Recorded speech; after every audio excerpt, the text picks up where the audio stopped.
하나님을 만나고 14년 만에 처음에 간증제를 받고 나서 순간 많이 고민했습니다. 주님 기쁨의 교회에서 특별한 봉사나 활동이 없는 너무나 작고 연약한 평신도이며 지금까지 제 삶에 있어서 남들이 보기에 영화나 드라마 같은 큰 인생 역경이 있지 않았기 때문입니다. 그렇지만 하나님께서 제 삶을 주관하시며 붙들어 주신 그 신앙의 역사는 저에게는 한편의 드라마 같았기에 이 소중한 자리, 귀한 시간에 제가 만난 그 하나님을 간증해 보도록 하겠습니다. 저희 세상적인 학벌은 조금은 좋은 편입니다. 이 간증에서 저희 학벌을 가감 없이 말씀드리는 것은 내용의 온전한 전달을 위해서입니다. 그래 네 팔뚝 굵다 이렇게 오해하지 마시기를 간곡히 부탁드립니다. 저는 국민학교 시절 군인이셨던 부모님을 따라서 일요일 교회에 마지못해 다녔던 기억이 있으며 군에 입대해서 달콤한 초코파이를 얻어먹을 겸 마음의 위안을 얻을 겸 갔었던 강원도 홍천의 한 신병교육대 교회에서 수십 명의 신병들과 함께 엉겁결에 세례를 받았습니다.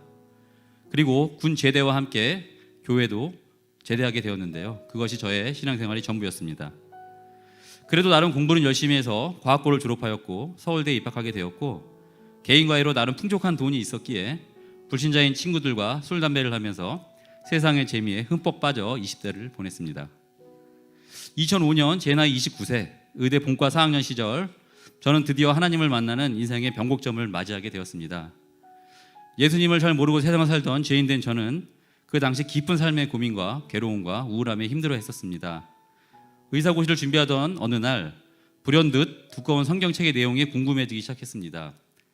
3,500년 전에 기록되어서 역사적인 관점에서만 봐도 대단할 것 같은 그 책을 의사고시를 준비하면서 소설책 읽듯이 성경책을 창세기부터 읽어가기 시작했습니다. 그리고 얼마 후 돼지우리 속에서 돌아온 탕자처럼 혼자서 서빙고 온누리교회 일요일 대예배를 찾아가게 되었습니다. 성도들은 손을 들고 열렬히 찬양을 하고 통성기도를 하고 있었습니다. 살아오면서 그런 예배를 한 번도 보지 못했던 저는 광신도들이 아닐까 하는 생각에 겁이 많이 났었습니다. 당시 저는 눈 경련이 매우 심했습니다. 그것 때문에 기분이 더 우울하였습니다. 매우 유치하게 들으실 수도 있겠지만 저는 그 순간 간절함으로 기도했습니다. 진짜 살아계신 하나님이시라면 이 눈의 경련을 멈추게 해달라고, 그러면 제가 다시 교회를 다니겠다고 기도했습니다. 근데 우연의 일치였을까요? 기도가 끝나자마자 제 눈의 경련이 바로 멈췄습니다. 과학고 서울대를 거쳐서 의과대학을 졸업하면서 이과적 사고에 익숙해져 있는 저에게는 믿음을 위해 신의 기적적인 사건들과 예수님의 실존에 대한 역사적 증거, 행하신 기적들에 대한 증거, 그리고 성경 역사에 대한 고고학적이고 과학적인 근거들이 필요했습니다. 눈 경련이 멈추는 사건은 시시하고 유치할지도 모르지만 새롭게 믿음을 갖는 저에게는 매우 놀랍고 감동스러운 사건이었습니다. 비록 우연일지라도 그것은 하나님의 시간에 있는 우연이었을 것입니다. 하나님을 만난 수년간 저의 이과적 성향은 다양한 창조과학들과 이론들을 찾아서 공부하게 하였고 여러 역사적인 고증과 과학적 근거들을 끊임없이 찾아보게 만들었습니다. 그리고 동시에 어린아이 같은 순수한 믿음을 달라고 기도도 많이 했습니다. 저의 신앙생활은 믿음의 선배들 속에서 잘 양육되어 갔으며 청년부 제자훈련을 받으면서 100일 새벽 예배를 나가던 어느 화요일 밤이었습니다. 데이비드 왓슨의 제자도라는 책을 교재 삼아 읽던 도중에 샬롬이라는 단어를 보게 되었고 정확한 단어의 뜻을 알지 못했던 저는 그 주 토요일 청년부 리더에게 물어봐야겠다 하고 잠이 들었습니다. 그 당시 우리 집에는 신앙의 부흥기가 찾아와서 부모님과 함께 단 하루도 거르지 않고 새벽 예배를 참석하고 있었습니다. 그런데 샬롬이라는 단어의 의미를 가졌던 바로 그 다음날 새벽 설교에서 놀라운 일이 벌어졌습니다. 목사님께서 설교 도중에 샬롬이라는 단어를 얘기하시고 그것의 사전적 의미까지 다 풀어서 설명해 주시는 것이었습니다. 그 순간의 그 감동과 전율은 지금까지도 너무나도 생생합니다. 그리고 저는 지금까지 수많은 설교 말씀을 드리면서 샬롬의 사전적 의미를 설명해 주는 설교 말씀은 단 한 번도 들어보지 못했습니다. 저에게는 하나님께서 주시는 잔잔한 기적이었고 응답이었습니다. 아기들 한 방에 번개로 멸하는 초자연적인 기적이 아닌 얼마든지 세상에서 일어날 수 있는 일이었지만 수학적인 확률로는 거의 불가능하다고 지금까지도 확신하고 있습니다. 하나님께서는 부족하여 끊임없이 갈구하고 기도하는 저에게 감동의 이벤트들을 허락하시고 붙들어 주셨던 것 같습니다. 그리고 나중에 깨닫게 되었습니다. 이집트의 장자들이 하루아침에 다 죽고 홍해가 갈라지고 낮에는 구름 기둥과 밤에는 불기둥 등 수많은 기적을 보았던 이스라엘 민족도 차츰 그 감동이 무뎌지고 믿음이 흔들려 하나님을 수시로 배신했던 것처럼 저 또한 온몸의 전율이 느껴지던 기적 같은 체험을 했지만 그 이스라엘 민족처럼 시간이 흐르며 그 마음이 무뎌지게 됨을 알았습니다. 인간이란 존재는 기적과 과학적이고 합리적인 증거만으로 믿음이 유지될 수는 없겠다. 성령님의 임재함과 함께 기도와 말씀이 계속되지 않으면 믿음은 지속되지 않을 것임을 알았습니다. 이후 삼성서울병원에서 인턴과 레지던트의 바쁜 삶을 살고 부산대병원 교수를 거쳐 7년 동안 근로복지공단의 대구 재활병원에서 진료부원장으로 일하면서 신앙심이 떨어지려고 할 때면 하나님께서는 의심 많고 부족한 저에게 여러 가지 잔잔한 감동의 이벤트들을 주셔서 저를 붙들어 주셨습니다.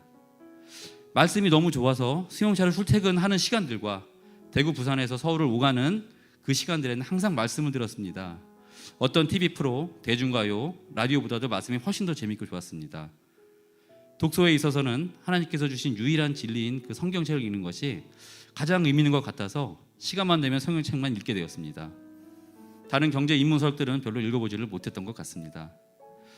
저는 사람은 보고 듣는 대로 생각하고 행동하고 말하게 된다고 확신합니다. 그래서 눈에도 말씀을, 귀로도 말씀을 듣는 시간이 지속되면 삶도 영혼도 그 말씀을 따라 풍성해지는 것을 경험하였습니다. 대구에 있는 재활병원에 있는 7년 동안에 신우 회장으로 지체들을 섬기던 저는 예배와 찬양이 너무 좋아서 매일 저녁마다 예배를 드리고 싶었습니다. 물론 매일 예배 드리는 건 못했습니다. 그렇지만 신체적, 정신적으로 고통받는 큰 장애가 있는 환우들과 함께하는 작은 예배를 매주 열었고 병실회진 시에는 전도도 하였습니다. 그리고 믿는 분들을 위해 부끄럼 없이 하나님의 말씀을 나누고 기도 제목을 나누기도 했습니다. 불교세가 강했던 대구에서는 공공병원의 진료부원장이 종교 편향적이라는 민원을 수차례 내기도 하였습니다. 그런데 그 민원이 얼마나 자랑스럽고 행복하던지요.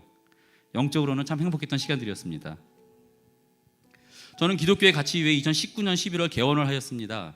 25명의 직원이 일하는 병원의 대표원장이 되어서 병원 경영과 함께 월수금, 야간 진료를 하고 있습니다.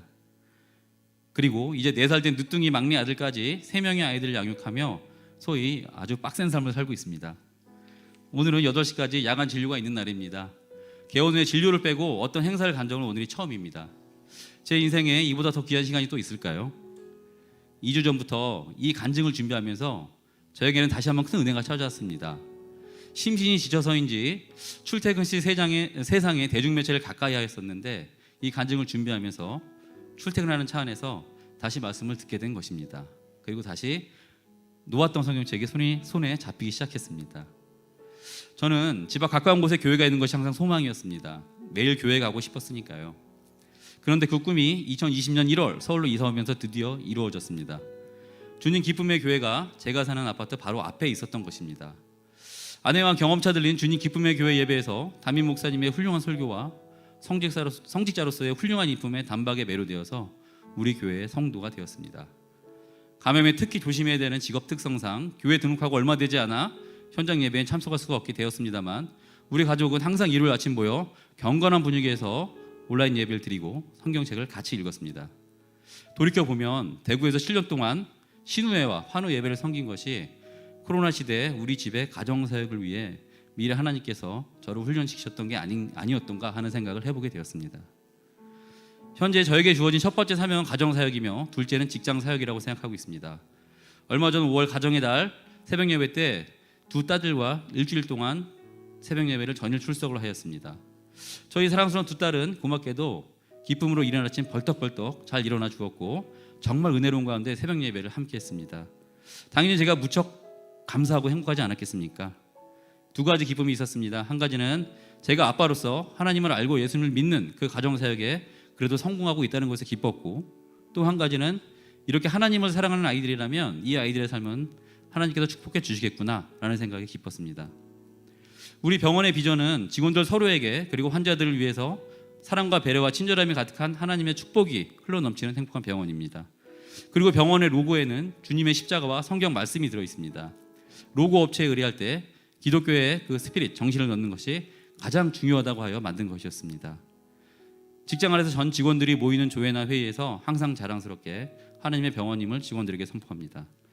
물론 앞으로 적극적인 전도를 하게 되는 그런 더 깊고 강력한 신앙이 제게 있기를 소망합니다. 많은 이사를 다니며 여러 교회를 다니면서 드디어 주님 기쁨의 교회에 둥지를 튼 것 같습니다. 그리고 이번에는 꽤 오랜 시간 아니면 어쩌면 한평생 전부를 주님 기쁨의 교회 성도로서 살아갈 것 같습니다. 바로 전주 주일날 제자훈련 수료식을 보고 간증을 드리며 은혜도 받았으며 아직 많이 부족한 저에 대해서 또 돌아보게 되었습니다.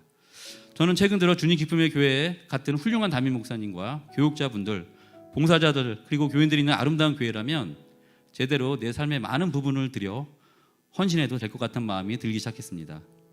물론 아직도 한없이 작은 믿음의 분량과 야간 진료와 육아를 같이 하고 있어 정말로 몸이 많이 힘들기도 하여 당장은 못하고 있지만 지금까지 제 인생에서 하나님께서 그래왔던 것처럼 그분의 때에 제자훈련도 받으며 교회에 봉사하는 삶을 주실 것이라 생각합니다. 누구든지 그리스도 안에 있으면 새로운 피조물이라 이전 것은 지나갔으니 새 것이 되었도다. 저는 예수님의 보혈로 인해 29세 때부터 크리스찬으로의 인생을 시작했습니다. 앞으로 계속 내 삶의 주인 되시며 우리 가정의 주인 되시며 제 직장의 주인 되신 우리 주 예수 그리스도를 굳게 붙잡으면서 심령의 가난함과 애통함 속에서 단 하루도 주 예수의 은혜 없이는 살 수 없는 그런 삶이 되기를 기도합니다. 네, 감사합니다.